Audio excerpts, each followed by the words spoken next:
तो एपिसोड 18 की शुरुआत वहीं से होती है जहां से पिछला एपिसोड खत्म हुआ था। पिछले एपिसोड के एंड में देखा था यहाँ पे लीडर के तो भाई घोड़े लग चुके हैं शुआनवुड सेक्ट के लीडर की सामने से माफी मांगता है, लेकिन कोई भी बूढ़ा यहाँ पे माफी करने माफ करने को तैयार नहीं था और लोगों को सामने से मारने को तैयार था। लेकिन जो मेन बूढ़ा हुआ भाई वो कहता है रुको जरा सबर करो, देखो यार ये बंदा कमीना बेकार बंदा है, आके भाई हमने डिस्टर्ब कर दिया, भाई मार्शल आर्ट जिम को बर्बाद करने आता तो इसको तो भाई मारना यहाँ पे बनता है। अब हमें मार सकते हैं भाई, चुटकी बजाने खाली काम है, उससे ज़्यादा कुछ भी नहीं। लेकिन भाई देखो यार यहाँ पे चालू है साफ सफाई, वो कह रहे हैं साफ सफाई, हमने पहले से इनके ढेर सारे बंदों को मारा था जिसके बाद से इनकी खाली हड्डी बची थी और हड्डी भी ना हमने यहाँ पे राख में बदल के उसको भी यहाँ पे हमने गायब कर दिया, तो भाई उसकी साफ सफाई हो गई। लेकिन ये बंदे का भाई थोड़ा ना थोड़ा यहाँ पे कुछ ना कुछ बच ही जाएगा, यानी जगह हो जाएगा गंदा, जिस बात के लिए आ जाएगा उनको यहाँ पे गुस्सा करेंगे तो भी अच्छा नहीं ना लगेगा। जो सुनते यहाँ पे इनको लगता है मतलब लीडर को लगता है यहाँ पे क्या रहे यार, लगता है ना ये जो मार्शल आर्ट जिम को जो रियल ओनर होगा ना भाई जिसके लिए सब लोग यहाँ पे काम कर रहे हैं, शायद ये उनके बारे में शायद बात कर रहे होंगे। तो सामने से ये लोग भी कहते हैं कि हाँ यार सही बोला यार, मैं तो खून खोल रहा है इसको मारने के लिए लेकिन नहीं मार सकता यार, वरना मिस्टर ई फेंग भाई यहाँ पे नाराज हो जाएंगे कि हाँ भाई गंदगी यहाँ पे क्यों कर रहे हो, वरना ये कमीना है मेरे हाथों से बचता नहीं। सामने सो भी माफी मांगता लीडर, कहते यार माफ कर दीजिए, मालूम है मैंने बहुत बुरा काम किया लेकिन एक बार अपना बच्चा समझ के माफ कर दीजिए। मनी मन सोचता है आखिर किसके लिए भाई ये चारों लोग, भाई ऐसा कौन कितना स्ट्रॉन्ग बंदा कि चारों को भी मना किया भाई आपने ले भाई सामने से यहाँ पे काम निकलवा लिया। तभी चारों बुढ़ाओं में से एक बुढ़ाओ कहता है भाई साला शियानवुड सेक्ट का तो लीडर है ना भाई, मैंने तुझे पहचान लिया। सामने से कहता है हाँ मैं वही हूँ। तो सामने से कहता है वो बंदा हाँ जो तेरे फैमिली का जो सबसे स्ट्रॉन्गेस्ट बंदा ना भाई निंग कुछ नाम है ना, यहाँ तक कि भाई उसकी भी इतनी हिम्मत नहीं कि आके हमसे पंगा ले ले, लेकिन तो सबसे स्ट्रॉन्ग नहीं है तो भी तूने आके भाई हमसे यहाँ पे पंगा ले लिया, तो भाई तूने पंगा लेके खुद को नंगा करने का तूने बराबर यहाँ पे काम कर लिया है। समझ जाए गुस्सा तूने बहुत दिला दिया, मन तो करे जहाँ से मार दूँ लेकिन मजबूरी है। उसी में पीछे से मेन कैरेक्टर आता है, आवाज़ कहता है यार आज मैं भूल गया, आज अंडे के ऊपर भाई यहाँ पे डिस्काउंट लगा हुआ है भाई 50% डिस्काउंट में अंडा मिलेगा, तो आज अंडा कड़ी ऑमलेट खाऊंगा, मतलब अंडे का सारा यहाँ पे मैं डिश खाऊंगा, इसलिए भाई जा रहा हूँ मैं अंडा लाने, इसलिए भाई आराम से यहाँ पे रुकना जब तक आपको रुकना है। तो सामने से वो लोग बोलते हो कि ठीक है भाई आपको जाना तो जाइए, तो आपको जाएगा तो बाहर से ना, तो जैसे घर के बाहर आता है सामने उसे लीडर भी यहाँ पे दिख जाता है और लीडर को देखते कहता है ओके तू, पीछे से बूढ़ा बोलते कि हाँ जी ये भी यहाँ पर है। सामने से कहते हैं आई नो मैं अंदर नहीं हूँ, मैं आँख में लेके नहीं बैठा हूँ, नहीं आँख में लेके खड़ा हूँ, मुझे सामने से यहाँ पे दिखाई दे रहा है। मन ये भी सोचता है कि अरे बाप रे यार ये बंदा देखने से यहाँ पे नॉर्मल है फक तो लग रहा है, लेकिन यार जिस हिसाब से हरकत है ना ये वाकई में नॉर्मल नहीं, ये लगता भी मुझे जान से मार के रहेगा। बाकी सारे बूढ़ा लोग भी कहते हैं कह रहे यार इनको तो पहले से इसके बारे में मालूम था, फालतू में टेंशन ले रहे थे, देखते सामने सब ये कुछ मतलब क्या करवाते हो क्या नहीं करवाते यहाँ पे भाई। तभी सामने से ना इसको ऐसा लगता है मेन कैरेक्टर को ऐसा लगता है कि भाई एक नॉर्मल सा बूढ़ा आदमी है जो यहाँ पर लोगों को परेशान करता है, खास करके यंग बच्चों को परेशान करता है। जैसे कि आमतौर पर पृथ्वी पर रहते ना बूढ़ा लोग आके बैठ के भाई ज्ञान पेलने लगते कि अरे बच्चा यार हम तुम्हारी मतलब तुम्हारे ज़माने में तो ऐसा थे भाई, हम है ना बड़े लोग की रिस्पेक्ट कर देते, उनका जाके भाई पैर लागू करते थे, जाके भाई बस के ऊपर बैठे थे उनका अपनी सीट देते, हमेशा उनका यहाँ पे नमस्कार करते, उनकी चुगली नहीं करते, ऐसा वैसा हमेशा जाके उनका पैर दबाते हैं जो ज्ञान वगैरह पेलते ना। तो सामने से ना भाई इसको भी ऐसा लगता है कि हाँ भाई ये बूढ़ा भी सामने से ऐसा ही होगा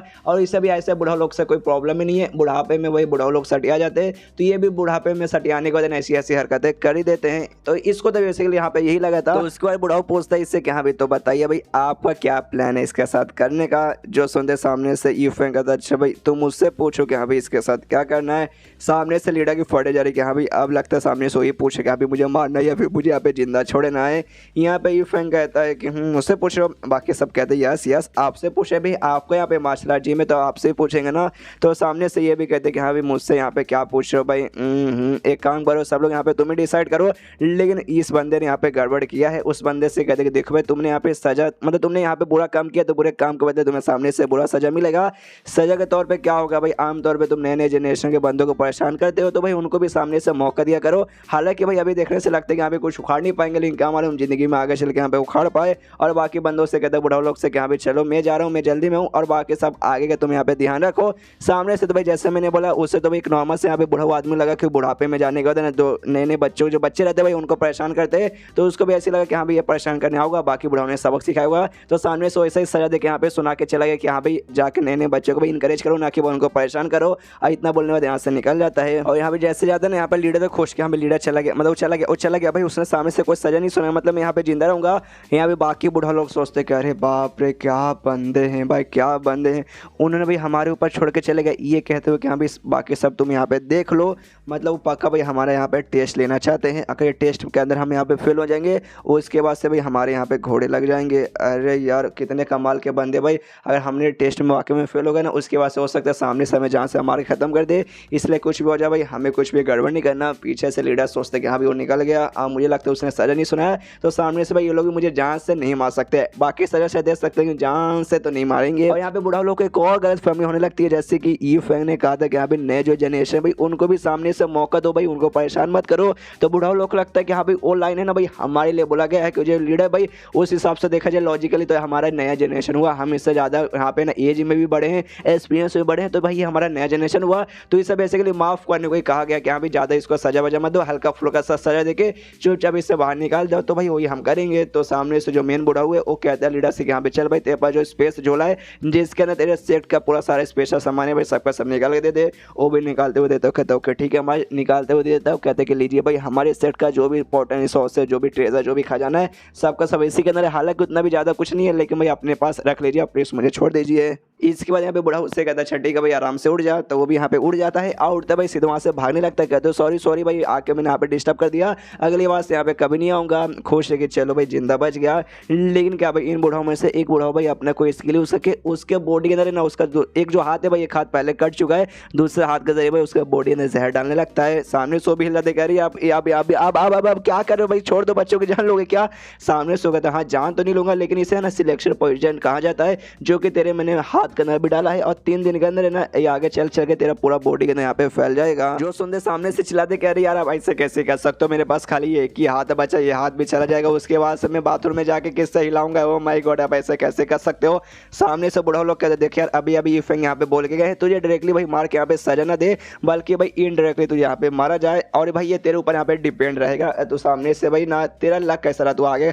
चल के भाई अच्छा रास्ता अपनाता है फिर बुरा रास्ता अपनाता है, बुराई पे जाएगा तो उसके बाद से भाई तू मरेगा, अच्छाई पे रहेगा तो भाई जिंदा रहेगा। तो चल अब यहाँ से दफा हो, और एक मुक्का मार के भाई उसे उड़ा के यहाँ से ऐसा दफा कर देते हैं। उसके बाद लीडर वापस से ना भाई अपने बंदों के पास आता, तो जहाँ पे वो बंदा जहांग नाम का बंदा जिसने सामने से लगे इन्फॉर्मेशन दिया था कि हाँ भाई वहाँ का बंदा एकदम नॉर्मल है, सबसे पहले उसे मारता, उससे कहता हाँ भाई नॉर्मल है। सामने से कहता यस नॉर्मल है भाई, आपको यहाँ पे कोई गलत फहमी हुई होगी भाई, वो पक्का यहाँ पे नॉर्मल है। इसको गुस्सा आता, कहता अच्छा भाई तुझे नॉर्मल लगता है, और लिटरली उसके मुंह के ऊपर भाई मार के उसका मुंह यहाँ पे उखाड़ के भाई फेंक देता है। इसका पूरा दिमाग खराब के सारे इसके कारण भाई सब कुछ यहाँ पे बर्बाद हो चुका है। 2-4 बंदे यहाँ पे, थोड़े बहुत बंदे यहाँ पे बचे हुए थे भाई। सामने से लोग कहते कि अरे यार लीडर आप क्या करें, हमारे सारे के सारे बंदे मारे जा चुके, हम खाली यहाँ पे कुछ ही बंदे यहाँ पे जिंदा बचे हुए हैं, तो क्या करें बदला ले, हमारा जो स्पेशल आइटम वो स्पेशल कपड़ा हो गया, वो स्पेशल पत्थर हो गया, वो अभी भी उनके पास ही है, तो भाई बदला का इंतजाम करके सामने से जाके भाई किसी तरीके से वापस वो सब लेने की कोशिश करे। ये लीडर बोलता भाई कैसे भाई हमारे सारे के सारे बंदे तो मर जा चुके, कुछ ही हम खाली यहाँ पे जिंदा है,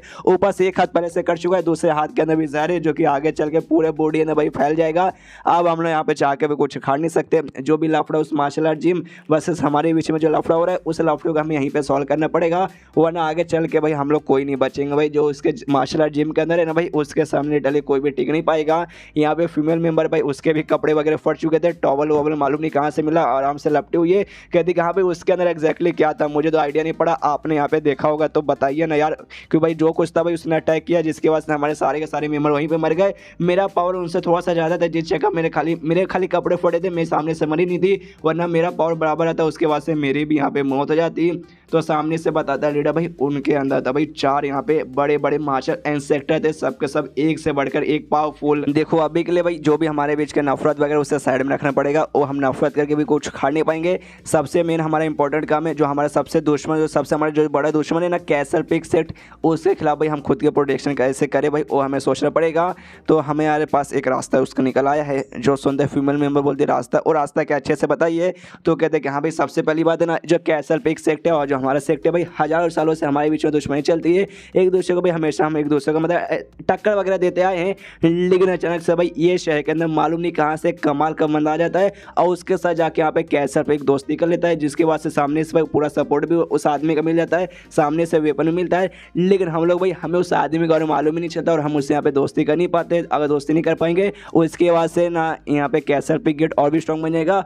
और ऐसा समय दूर नहीं रहेगा जिसके बाद से कैसल पिक गेट हमारे पास आएगा और जो भी हमारी बच्ची कुछ सेक्ट जो भी बच्चे कुछ मेंबर है उसे मार के यहाँ पे खत्म कर देंगे। तो यहाँ नहीं हमें अपना आगे का भाई ऐसे बरकरार रखना है, तो हमें भी जाके ना उस बंदे के साथ यहाँ पे नफरत का कोई मतलब नहीं होगा, हमें यहाँ पे दोस्ती करनी पड़ेगी। और सुन भाई फीमेल मेंबर, लिंग नाम है, अब से इसे मैं लिंग बोलूंगा कि सुन लिंग यार, तू एक लड़की है भाई और सामने से और आदमी भाई वो लौंडा है, वो लड़का है, तो तुझे मैं चाहता हूँ कि यहाँ पे तू जा अपना ब्यूटी का यहाँ पे यूज़ कर और उससे पटा ले और उसको अपने प्यार में गिरा ले और मैंने भाई उसकी बीवी बन के सारा का सारा मामला यहाँ पे दोस्ती का रिलेशन आगे बढ़ा दे, दोस्ती का भाई मियाँ बीवी का रिलेशन आगे बढ़ा ले, ताकि भाई आगे चल के सारा मामला अच्छे से यहाँ पे सॉल्व हो जाए और हमारा सेक्ट यहाँ पे बर्बाद ना हो। एंड देन चैप्टर यहीं पे खत्म, चैप्टर खत्म तो वीडियो भी खत्म। तो मिलते हैं अगली किसी वीडियो में, जब तक के लिए बाय बाय।